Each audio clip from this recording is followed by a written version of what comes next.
Hi, and welcome to my channel, Laura's Library Card.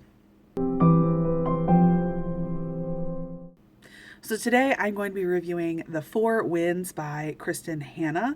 This is my first Kristin Hannah and was a book that was chosen for my book club. So the premise of this book, it's a long book, so there's a lot that goes on, but the premise for this book is that it is set in the Great Depression, the Dust Bowl, and is kind of bleak. We are following our main two characters of Elsa and Loretta. The first chunk of the book is Elsa's sort of earlier life and how she ends up meeting a man and starting a family, and Loretta is her daughter. And then there's a 11 or 12 year time jump, and the bulk of the book is the next 2 years, sort of 1934, 1935, 1936, when Elsa is nearing and then hitting 40, and Loretta is 12, 13, 14, somewhere right in there. So, as I said, Texas in 1934 definitely is the Great Depression. It is the Dust Bowl. And as the blurb points out, Elsa has to determine whether or not she goes west to California in search of a better life. And so she does. I don't feel like that's like a spoiler per se, because that's the plot of the book. So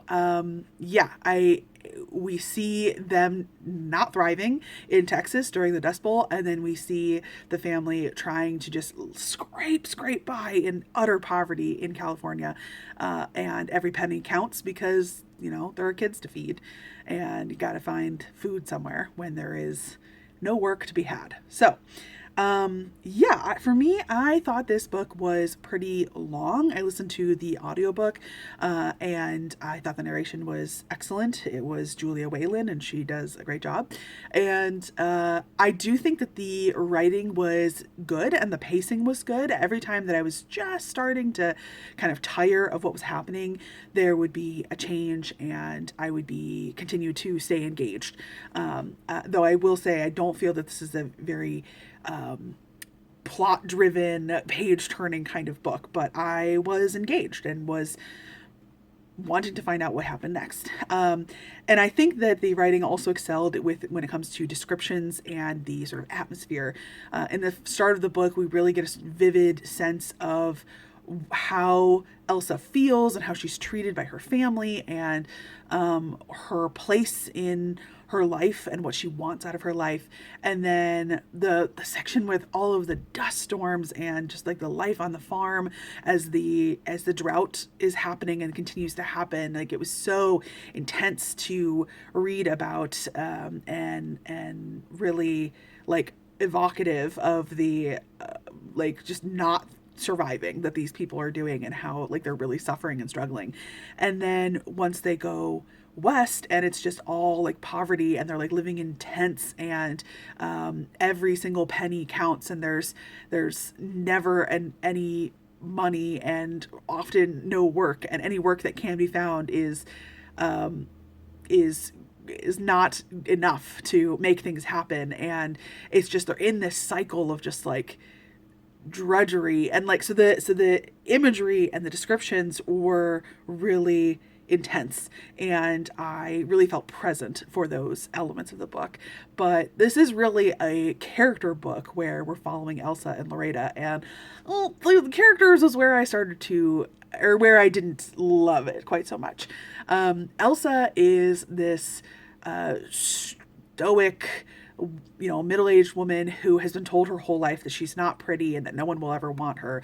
And that's a major problem in the book. She's like, well, I'm not brave, and I'm not pretty. No one would ever be interested in me. And it's just like, it's extremely frustrating, because she is obviously quite strong, and she is obviously like determined and being amazing when it comes to making sure that her loved ones are surviving around her, and she is so hardworking, and to just see this character who is constantly just so self-deprecating, I wanted to grab her and shake her and be like, oh my god, like, I just wanted her to have a fucking backbone. And I just felt like it just took too long for that to happen. And then also Loretta, I understand she's a 12 to 14-year-old girl, and there's multiple events in her life that are not going well.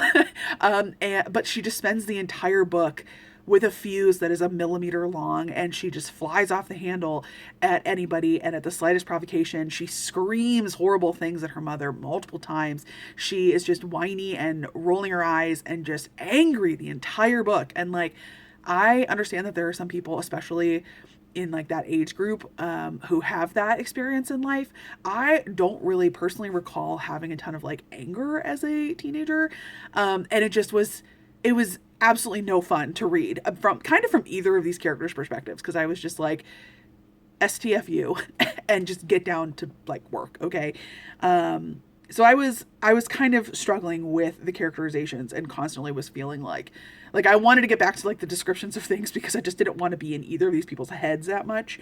And then I also felt that most of the other characters on the periphery were pretty flat. They're the husband, Elsa's husband, it was obviously like a ne'er-do-well, and then he leaves, and it was like, whoa, I was surprised you stuck around as long as you did. And then a later love interest is just like I'm a bad boy, and that was it. Like, he had no other like personality traits. I felt like most of the other some of the other like migrant workers that they meet are just like all super great, good people, like honest, hardworking, best people you've ever met in the world. And I think one of the main messages of this book is that the a lot of what this comes down to at the end of the book is workers' rights and strikes, and how the local owners of land and property and farms in California are taking advantage of all of these poor migrant workers who have come from across the U.S. by paying these people like as little as they can get away with. And they can get away with paying them not much at all. And they constantly are lowering the amount that they're willing to pay, because there's always people who are willing to pay, who are willing to take less money. And so the last like third of the book is focusing on workers' rights, and Loretta, of course, is like, the injustice, and wants to fight for workers' rights, and Elsa is over here being like, we need to put food on our table. Like, I get that you have ideals at 13 or 14, I guess she's 14 by this point. She's like, but like, we need to care about our own safety and like getting your little brother some food, And so Elsa is not wanting to get involved in a situation that could be dangerous for any of them. But I don't know. I just was I felt like it was just kind of bogged down at the end. And finally, as characters are starting, like, I don't want to be too spoilery here, but there's a big dramatic twist at the end that I didn't really see coming, but like also was not a surprise somehow. I thought that it was not going to, I thought the author was like, okay, I did this thing and then I'm going to like kind of walk it back. And she does not walk it back.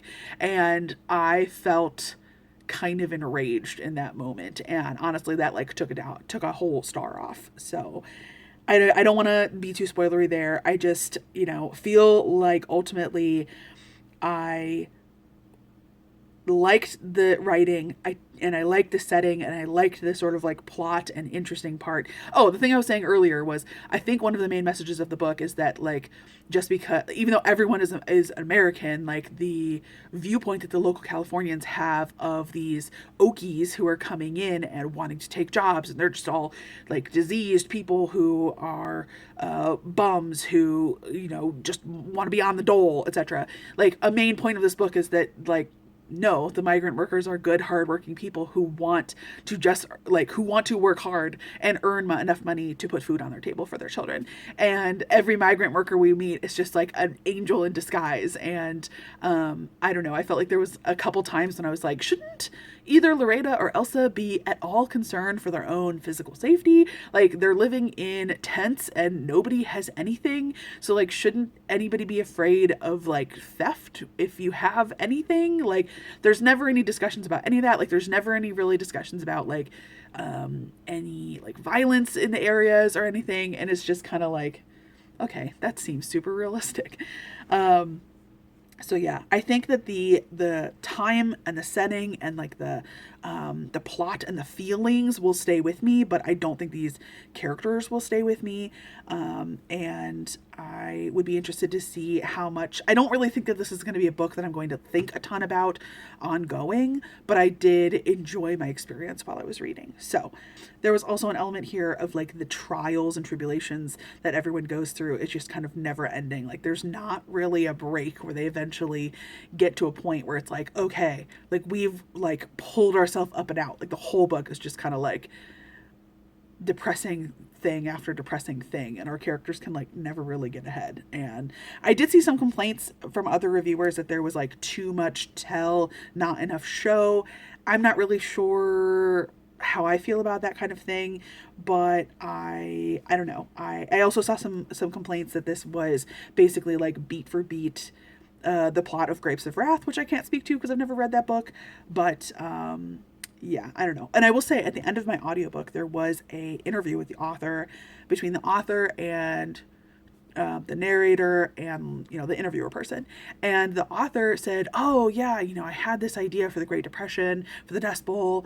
I had, you know, kind of these two women that I wanted to have be our main two characters.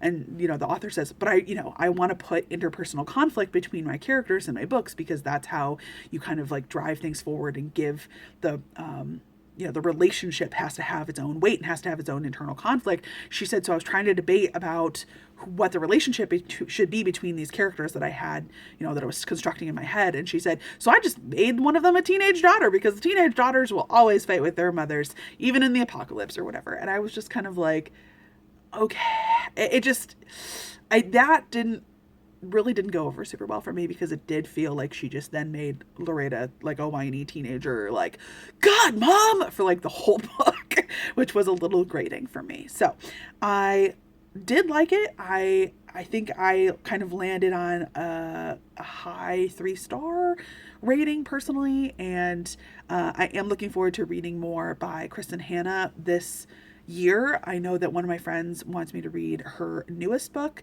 and I am looking forward to that. And I'm glad that I read this, because the Dust Bowl was really not something I knew very much about. So I'm glad I read it.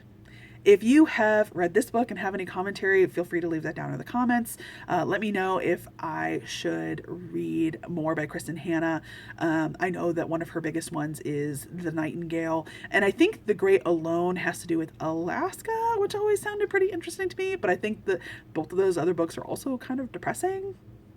Not that this one was also depressing, so let me know what you think about the author or about this book down in the comments, and thank you so much for watching, and I'll see you next time. Bye.